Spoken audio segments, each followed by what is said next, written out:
ကျွန်တော်နောက်တစ်ခါဒီပုံလေးကိုဆွဲမယ်ဒီပုံလေးကိုဆွဲမယ်ဆိုရင်ကျွန်တော်ဘယ်ကနေစဆွဲမလဲဒါစဉ်းစားရင်ကျွန်တော်တို့ဒီ top view ကနေပြီးတော့ဒီကောင်လေးဒီ swine 1 1ပြီးတော့ဟိုရအောင်ပဲရင်ဆွဲရမှာပေါ့ကျွန်တော်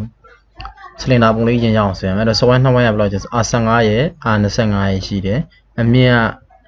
ကဘယ်လောက်ဆိုအမြင့်က80 R15 25အဲ့တော့ကျွန်တော်တို့ file အသစ်တစ်ခုခေါ်လိုက်မယ် top play ကို select မှတ်တယ် new sketch ခေါ်ရယ် socket 2 1 1လိုက်မယ် R15 ရယ် R25 ရယ် sorry R ဆိုကျွန်တော်တို့ဒီမှာ2စရပြရမယ်50 30ရပြီဆိုရင်ကျွန်တော်တို့ feature extruded ball pay တွေကနေပြီးတော့ကျွန်တော်တို့အဆင်ပြေသလို mid plane နဲ့ပြည့်ဘယ်လိုပြည့်လို့ရတယ်mid plane နဲ့ပဲအရင်ထားခြင်းနဲ့ရတယ်ထားနေပြီကျွန်တော်80ကိုပြည့်လိုက်မယ်အဲ့ဒါကျွန်တော်ဆိုဝိုင်းပုံရတယ်အဲ့တစ်ချက်ကြည့်လိုက်တဲ့အခါမှာဒီကောင်က front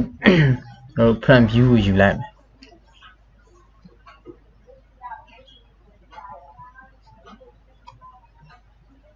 front view ယူပြီးကျွန်တော်ဒီတစ်ခုအရင်လောက်လိုက်မယ်ပေါ့ဒီဘက်ရှမ်းရင်လောက်မှာဒီဘက်ရှမ်းရင်လောက်မှာအဆင်ပြေတဲ့တစ်ခုအရင်လောက်မယ် front plane new sketch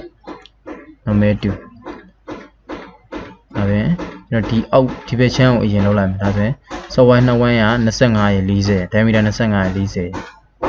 စင်တာနေ50ကုန်ကွာ software 2 1ရင်သွားလိုက်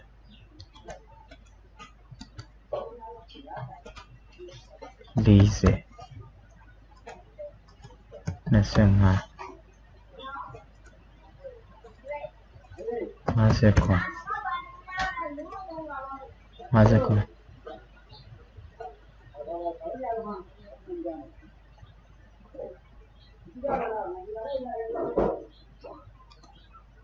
ဒီကျွန်တော်တို့ရနေပြီရော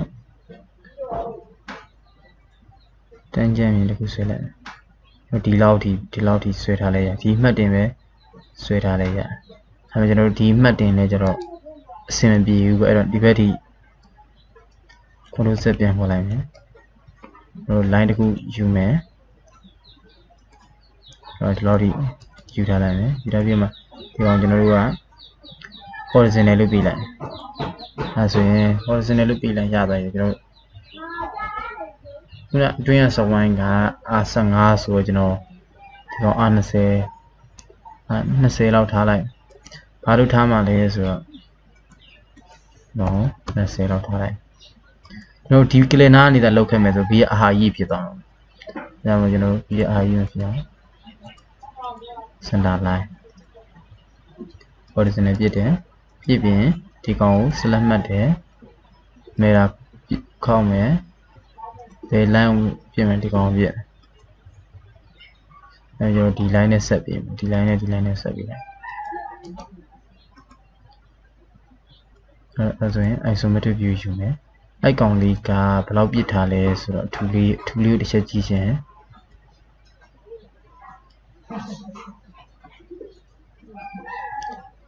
ဒီမှာ dimension ကလိုနေတယ်အေးတဲ့ကျွန်တော်အဲ့ဆိုရင်ကျွန်တော်20ထားလိုက်ဒီကောင်က20ထားလိုက်မယ်20ဆိုရင် extruder bobby ရသွားမယ်ဒီကောင်ဝင်ဒီအောက်ဘက်ရဘယ်လောက်ပြစ်မလဲဆိုတော့20ဘယ်လိုလဲဆို mid plane ဟိုဘက်30ဒီဘက်30ပြလိုက်ရတယ်အဲ့ချိန်မှာကျွန်တော်တို့ကဒီ swine လေးရကျန်နေခဲ့တဲ့အတွက်ကျွန်တော်ဘယ်လိုပြမလဲဆိုတော့အဲ့က scale လေးကို select မှတ်တယ် select မှတ်ပြီးတော့မှ h2 bobby ဆိုပြီးပြလိုက်တယ်ပြပြီးကျွန်တော်ဒီမှာဘယ်လိုပြချင်လဲအောင် select မှတ်တယ်တက်ပြီးရင်အဲ့ကောင်ရဲ့အကွာဝေးကဘယ်လောက်ရှိလဲဆို40ရှိတယ်40ဆိုကျွန်တော်တို့ဒီမှာ40လို့ပေးလိုက်မယ်ပြီးပြီးဒီ blind နေရာမှာ mid plane နားလို့ mid plane ထားပြီးမယ်မှန်ရှိလိုက်မယ်ဒါဆိုကျွန်တော်တို့ကဒီဘက်တစ်ချမ်းရသွားပြီရသွားပြီဖြစ်တယ်ကျွန်တော်တို့ front plane ကိုယူမယ် sketch ကိုခေါ်မယ် normal တူသွားမယ်တရားဆွဲမယ်ဒီ rig command လေးကိုတော့ rig command က အကွာဝေးဒီနဲ့ဒီကောင်နဲ့ဒီကိုပြစ်ရှာတယ်အဲ့ဒါဘယ်လောက်ရှိလဲဆိုတော့ဒီမဲ့ရှင်ကဒီမှာ45လို့ပြီးထားတယ်အဲ့တော့ကျွန်တော် line တစ်ခုယူလိုက်တယ်ယူတယ်ပြီးရင် smart dimension ထိုးလိုက်တယ်ဒီကောင်နဲ့45ပြီးရင် feature တွေကနေပြီးဒီမှာ isometric ပြောင်းပြီးမှကျွန်တော်တို့ recommend သုံးတယ် material to cycle အပြင်ထွက်သွားပြီကျွန်တော်တို့ပြန်ဖြိုးလိုက်ပြန်ဖြိုးပြီး10မဟုတ်ဘူးကျွန်တော်တို့ရဲ့ဟာဘယ်လောက်ပဲထားမလို့ဆိုတော့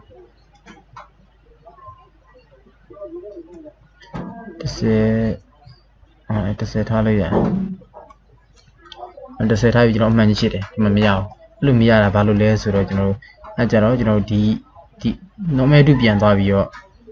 လုပ်ပြရမယ်ဘယ်လိုလုပ်ပြရမလဲဆိုကျွန်တော်အဲ့မှာ scale လေးဖြည့်ဆွဲပြီးလိုက်မယ်ခုနလုပ်လို့မရတဲ့ဟာပြီးရင်ကျွန်တော်တို့ကဒီ line လေးဆက်ဆွဲပြီးလိုက်မယ်ဒီ view ကိုဆက်ဆွဲလိုက်မယ်နည်းနည်းအတူလေးဆက်ဆွဲပြီးတော့ select မှတ်ပြီးအဲဆိုရင်3 isometric view ပြောင်းပြီးကျွန်တော် recommend သုံးတယ်ဒီကောင်အောက်ကိုပြင်မယ်နောက်10လေးပြစ်ပြီးလိုက်အဲဆိုရင်ရသွားပြီဒါလေး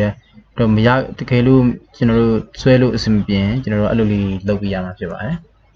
အဲ့ကျွန်တော်တို့ဒီပိုင်းဘယ်ပိုင်းကြံသေးလဲဆိုတော့ဒီဘက်ရှမ်းကြံသေးဒီဘက်ရှမ်းကလည်း front plane ကနေပဲယူလိုက်မယ်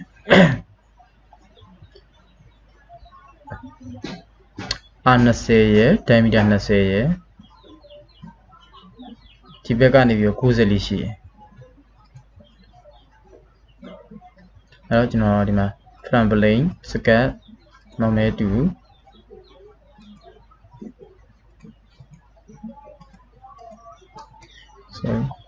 ပြင်အကောင်က R20 ဆို40ရှိမယ်အတွင်းကတော့20ပဲရှိမယ်သူတို့နှစ်ခု select မှတ်ပြီးတော့ concentrate ဆိုပြီးလိုက်မယ်ပြီးပြင်ကျွန်တော်ဒီ center နဲ့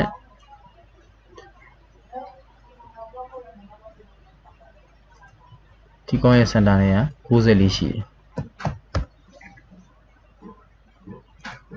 ဒီမှာရေးထားတဲ့အတိုင်းကြည့်လိုက်90လေးရှိမယ်အပြင်က R20 ဆိုတဲ့အတွက်40ဖြစ်မယ်အတွင်းက20အဲ့ပြီးတော့အောက်ကနေအမြင်ရဘယ်လောက်လဲဆိုအောက်ကနေ60ဒီ original point ကနေဒီကောင်က60ပြီးရင်ကျွန်တော် line ဆွဲမယ်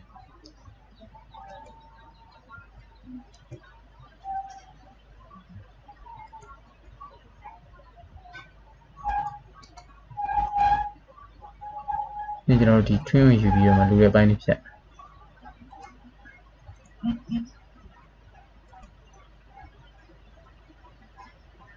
ကောင်လည်းအတွင်းထဲကိုရောက်နေမှာကျွန်တော်တို့ extrude ပြတဲ့ကဆင်းပြီးမှာဒီကောင်လေးကဘယ်လောက်ရှိမလဲဆိုရင်5လောက်ပေးထားလိုက်အဲကျွန်တော်တို့ straight pop ပြရနေပြီးတော့သွားမယ် isometric view ပြောင်းလိုက်မယ်ဒီ plane ထားမယ်ဆက်ရှောက်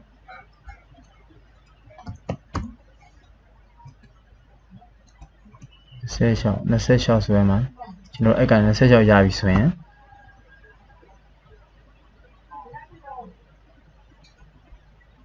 ဒီကောင်ကိုကျွန်တော်ဘယ်လောက်ကွာဝေးဖြတ်မလဲဆိုကြည့်လိုက်တော့6မီလီ10မီလီအကွာနဲ့ဒီကောင်ဟထားတယ်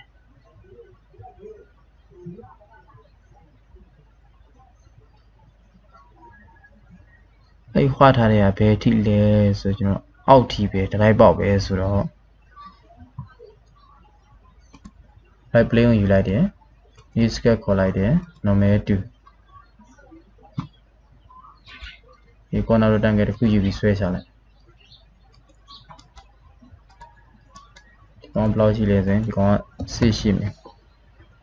ပြီးရင်ကျွန်တော်တို့ဒီ original point နဲ့ဒီကောင်ရဲ့ mid point နဲ့က vertical ပါလို့ပြီးလိုက်ဒါဆိုကျွန်တော်တို့ shan feature တဲ့သွားမယ် isometric ပြောင်းမယ်ဒီကောင်ကို extruded cut နဲ့ဖြတ်မယ်အဲ့ဘက်ကိုဖြတ်မယ်ဘယ်လိုဖြတ်မလဲဆိုတော့တူအောဖြတ်ရှာဒါဆိုရင်ကျွန်တော်တို့ဆွဲခြင်းတဲ့ပုံလေးရနေပြီပဲဖြစ်ပါတယ်ဗျာရောင်ကိုချင်းချင်းတဲ့ color လေးတွေအရောင်လေးချင်းဒီကနေပြီးတော့ချင်းလို့ရတယ် နေရောင်လေးကြိုက်တယ်ဆိုနေရောင်လေးတင်လိုက်ပတ်တစ်ခုလုံးမလို့ဒီပတ်ဆိုရတယ်နှိပ်လိုက်ဒါဆိုကျွန်တော်တို့ရပြီဖြစ်ပါတယ်ဒီမှာကျွန်တော်တို့ exercise ကိုယ့်ရဲ့စိတ်ချင်တဲ့နာမည်လေးကိုရေးလိုက်စိတ်နဲ့ဆေးလို့ချင်း